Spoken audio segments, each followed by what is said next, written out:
sine hero lakane bako dudunane aina sine chicken thong mayam chicken se local ni the second thong ni ko mayam heiru bagai se mayam kanai ko wani laga in thong bi ge kai do harawini ba na ni ma thong asai ne ba ko mayam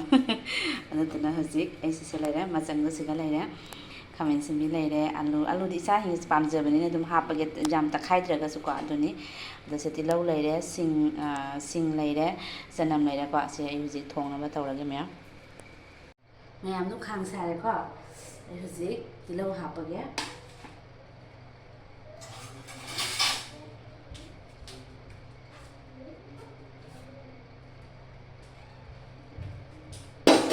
tilau hapage ko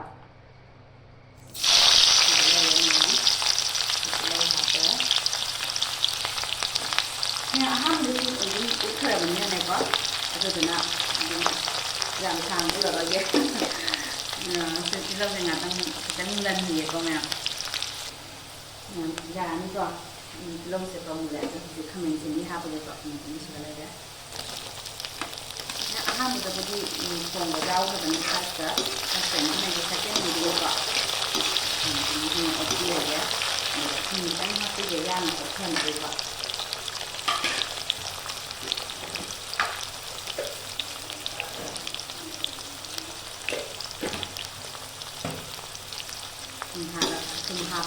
hapa kami kok tidak gitu ya kan kerja dari semua jadi dia ya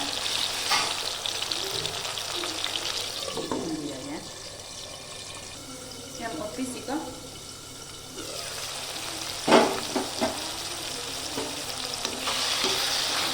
kerja dari mana gimana sih kan bisa sehari sudah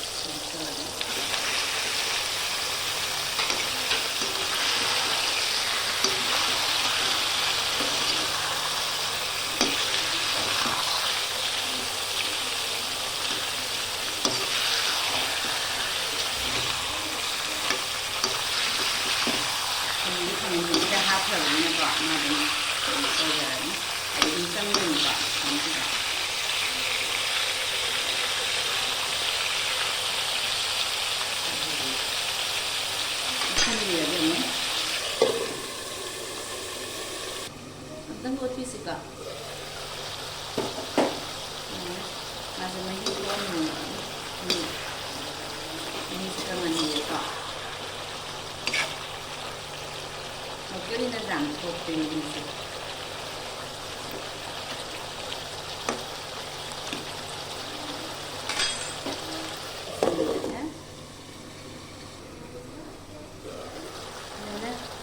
yang itu sewi kok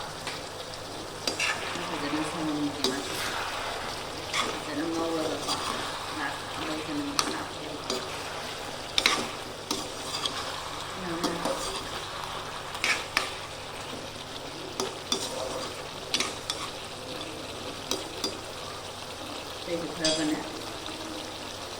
tuh sudah nggak ngau gitu ini sih kan boleh kok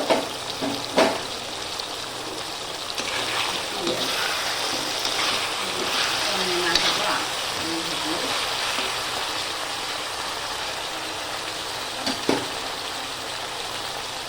enam apa guys sini berapa lagi ini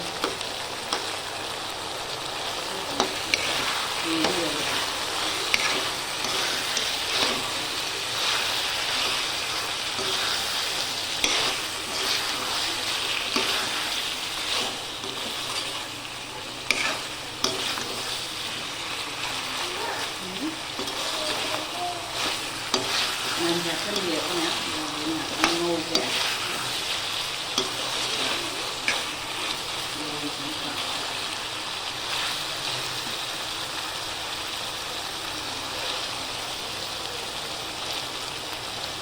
manjat mau gitu dalam jamun bapak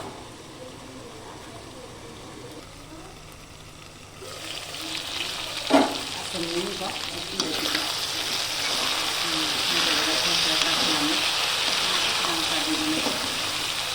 ini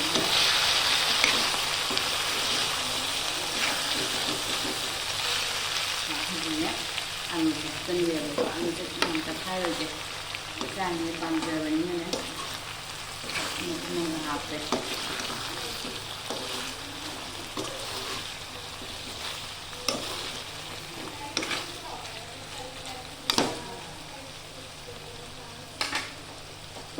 ꯀꯨꯞꯁꯟꯕꯤꯈ꯭ꯔꯒꯦ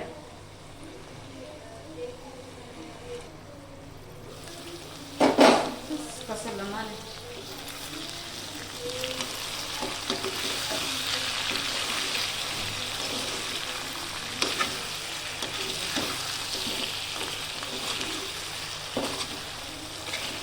hijiknya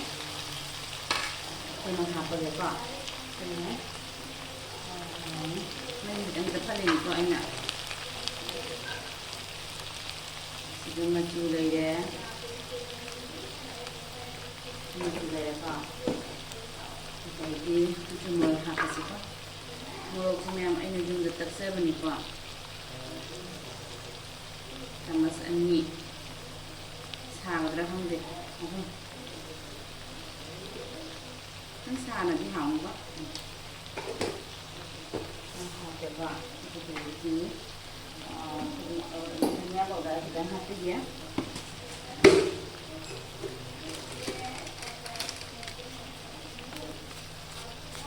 nghe vào đấy nhỉ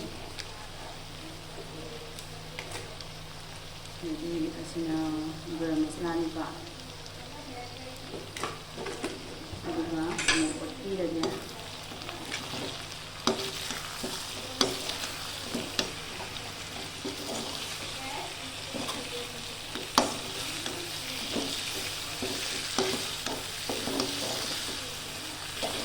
minsahan mereka karena peti apa mau juga ini kalau selama mereka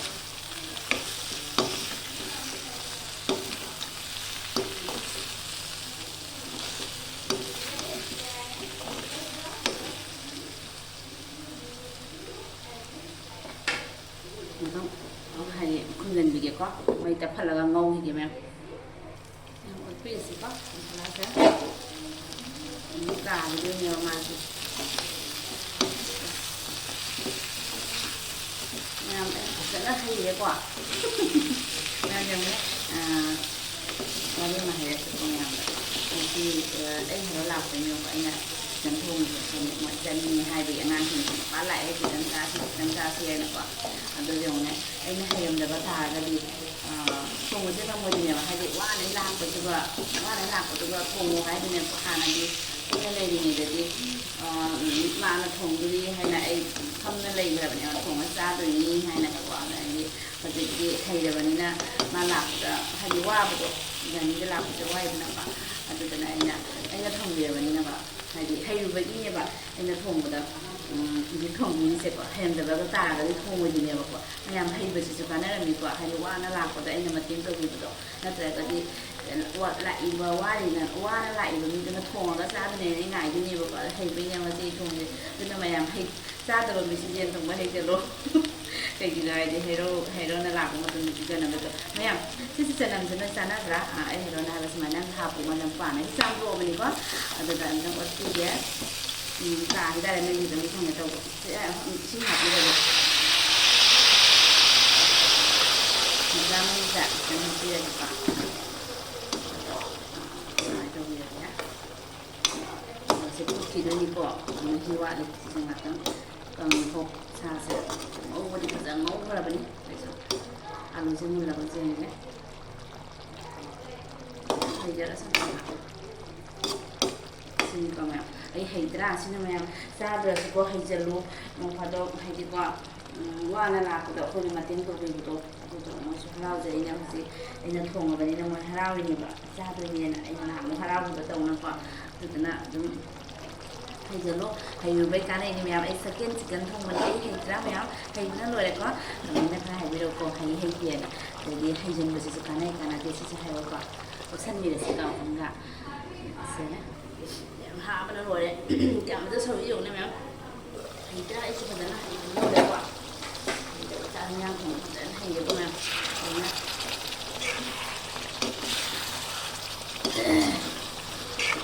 cả đấy sử dụng đấy cả đấy sẽ một vài là cũng khơi một đấy như thế này thì lôi đấy mà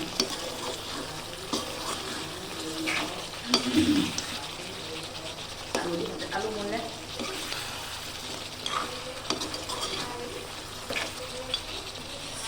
thì ra nè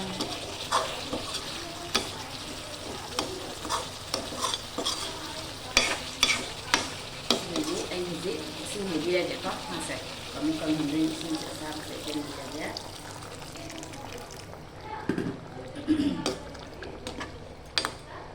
chỉ cần là của đại mình tập giá thôi nhiều quá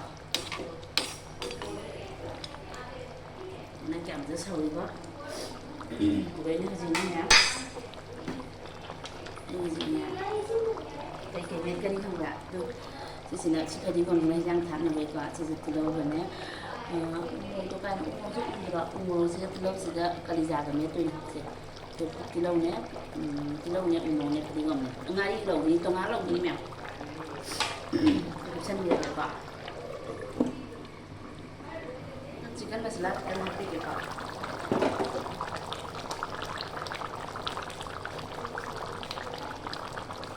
yang dimasukkan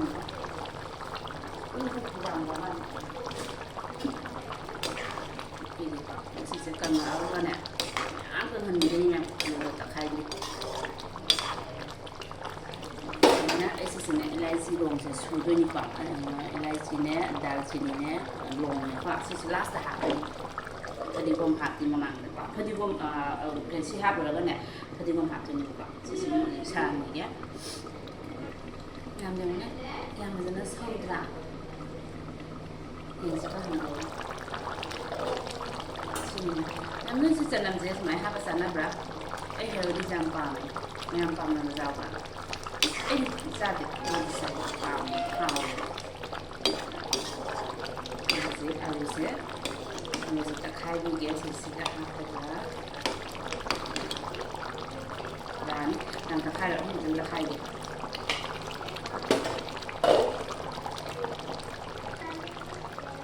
làm rất là giang già như có thể hấp dẫn là để làm món sẽ quả lai xì nè luồng nè ở đây đi đào chìm nè quả giang già như mình sẽ có hấp dẫn là cái hai thằng đấy không hấp dẫn được quả chỉ hấp cái đấy chỉ hấp cái mình sẽ khai đi được đấy thì mình sẽ xem đi được quả nhưng mà anh đang chỉ hào như có yang hào rồi mà hào đó mà là cái này comment đó bây giờ ấy second không giờ mình có sự cần làm anh không nó rồi đấy không có sự nên mình hay giờ lúc ta hay giờ lúc mình không giờ đấy mình mà đang sự cái lối sinh giờ qua bye bye mình ấy cho nên xin ngoài biệt đi like share subscribe cho video một có